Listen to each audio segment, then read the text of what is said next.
What's up, guys? Rick from DFS On Demand here with your DFS preview for this week's Waste Management Open. Gonna be a big party, gonna be a lot of fun, great field in Scottsdale. But before we get to that, a couple of things. I've got winners. So this is for a week-long subscription to DFS On Demand, which I raffle off. I put you into a drawing, pick a name every single week. I pick two winners. This week's winners are Jay Sermo and Greg SJ1. You guys have won week subscriptions to DFS On Demand, so you can use all the tools that you're seeing in this video and everywhere else that I post things. All come from my site, DFS On Demand. I'll get you hooked up with a subscription so you can use it for this week's waste management. If you would also like to enter a draw to win a week subscription to DFS On Demand, there are two ways to do it. If you are on YouTube, make sure that you like the video. You are subscribed to the channel, of course. Why would you not be? And leave a comment below telling me which golfer in the $9,000 range you are most excited to play this week. That is one way. You can enter a second way, which is also much easier to win. Go to iTunes, leave this podcast a 5-star rating and review, DFS On Demand podcast. Say something nice about the show. Leave me your Twitter handle or a way that I can get in touch with you in case you do win. And that one is a lot easier, like 50 times easier to win. So I would recommend you go over there and do that. Additionally, I want to shout out some of our community members, our subscribers to the site or to the YouTube channel, because we've had pretty good results recently. My buddy Tim Forrest, who is I talk to all the time, I feel like I see him everywhere, turned his $24 into $136, which is an ROI I would take every single week. Wheels, 133 into 180. Again, I would take that every single week. And then the big winners, Degenerate 75 won $5,000. I didn't get to see what contest it was, Degenerate 75, but congrats on the 5K. And Mark finished second in the $3 for 3,500. Also won a couple of $1 GPPs for a grand total of $5,600. And from the screenshot, it looked like he was in for less than like $20 or something like that. So really good week. Congratulations to you guys. All right, I think it's time. Let's get into the Waste Management Open. All right, here's something I've never done before. I want to start with the key stats tool. We usually start on the cheat sheet, but I feel like going here, we get to talk about the course a little bit first, then we can go back and talk about the cheat sheet.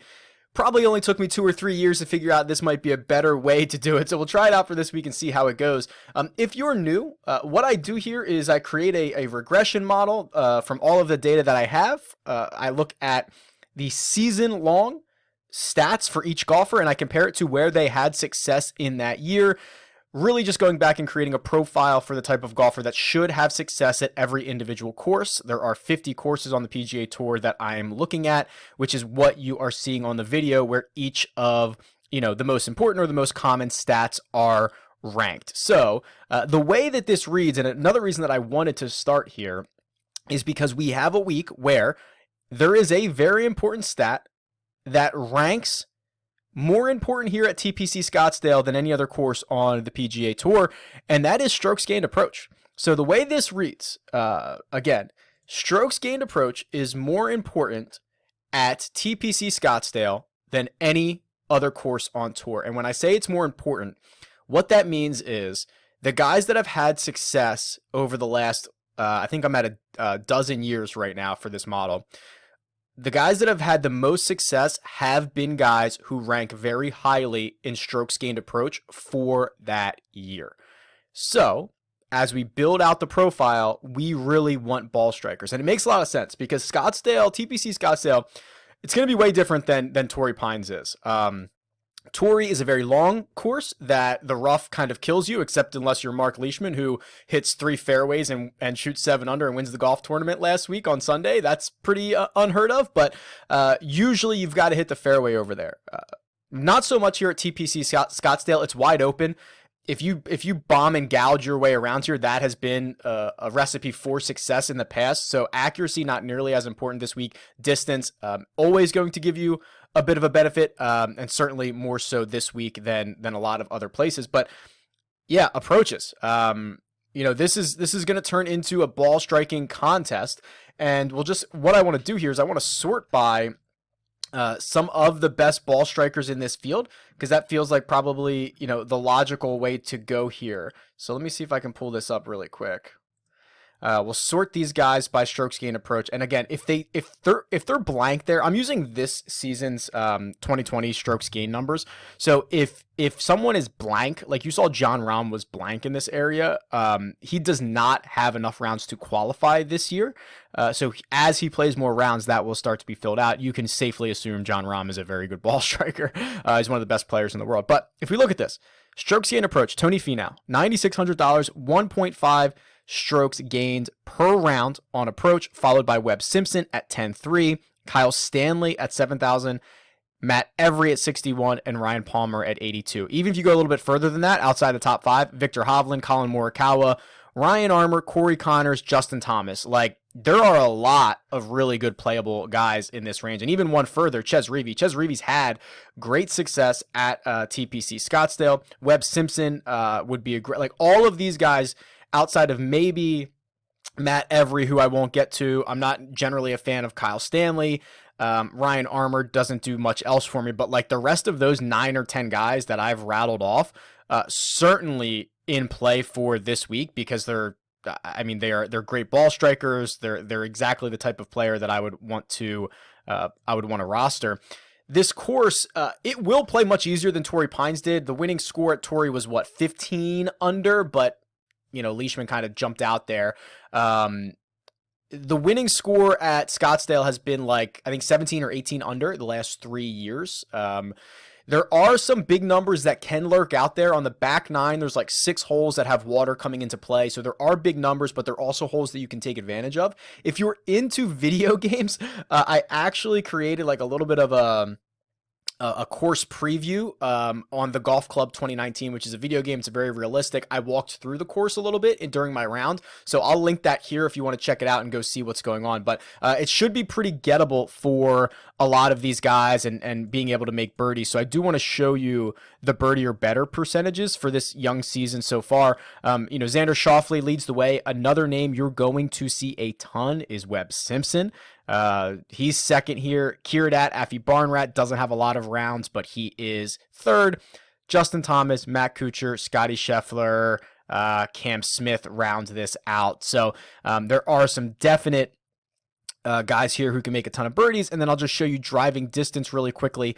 Ryan Palmer, this is kind of shocking to me that Ryan Palmer is this high on the driving distance numbers here. Then you get guys like Matt Wolff, Bubba Watson, Jason Kokrak, Gary Woodland, and Grayson Murray. We'll talk about some of these guys in a bit, but I thought this was a good place to start for some of the discussions around what you can expect out of TPC Scottsdale this week.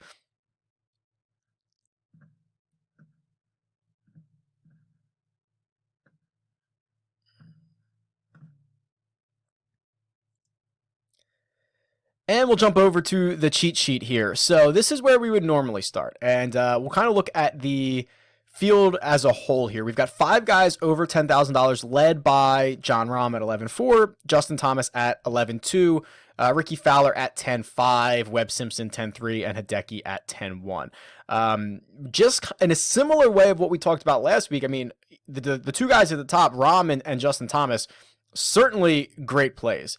Rahm is one of the hottest players in the world. Justin Thomas is right behind him. Justin Thomas, I think, is a bit more compelling. He's $200 cheaper. I wonder how many will go to Justin Thomas off the miscut at the Sony. But if you look back at the Sony, it was bad weather. His putter really let him down. He lost 4.4 strokes putting. Actually, I can probably pull this up for you here really quickly. All right, so we'll pull up Justin Thomas here. This is the golfer profiles, and what we can look at. Yeah, here we go. I mean, you can see lost 4.4 putting at the Sony. That was his worst tournament. I mean, he was a bad putter at the Travelers, but that's a pretty historically bad putting performance for for Justin Thomas. I assume he's going to bounce back. He was just fine off the tee. He was just fine on approaches. I mean, if you look at this, he gained more strokes in 2 rounds in Hawaii than he did at the 4 rounds of the Century Tournament of Champions in which he won. So like the rest of it's there. It's the putting that kind of let him down in just 2 rounds. That is probably in a bit of an anomaly. So I'm willing to go back to JT here, like no problems whatsoever. I do think the most compelling above $10,000 range is Webb Simpson, who sits in kind of like the ultimate sandwich pricing here, right? Hideki Matsuyama, Ricky Fowler, in theory, should both be fairly popular this week. They've got Waste Management wins under their belt. They are historically very, very good here. Ricky's not playing necessarily great over his last like 3 or 4 rounds. He kind of punted away the American Express and didn't really play well at Torrey Pines, but Webb is sandwiched right in between those guys. So you would think those two probably suck up a lot of ownership.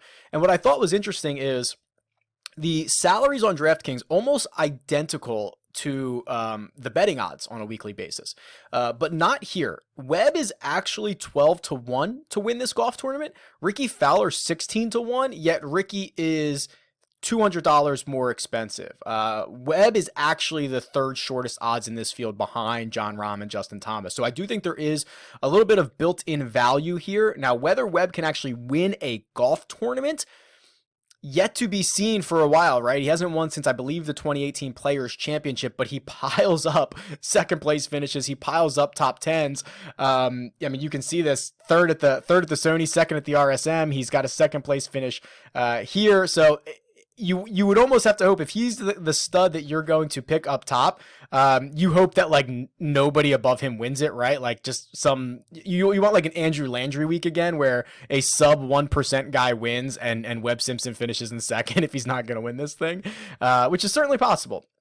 So let's continue to move down. The guys that missed the cut last week, I think, are really interesting. Xander, who's had great success here, misses the cut at Torrey, gets to a place he's been pretty good at, and I think a lot of people forget about him.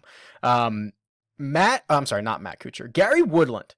So here's Gary, who misses the cut after being incredibly popular last week. For good reason. He's coming in great form: 7th at the Tournament of Championships, 5th at the Zozo, 3rd at the CJ Cup. Gary Woodland, let me see if I can pull his player profile up here really quickly. So we'll pull up Gary, and I'll turn off my caps lock. How did that come on?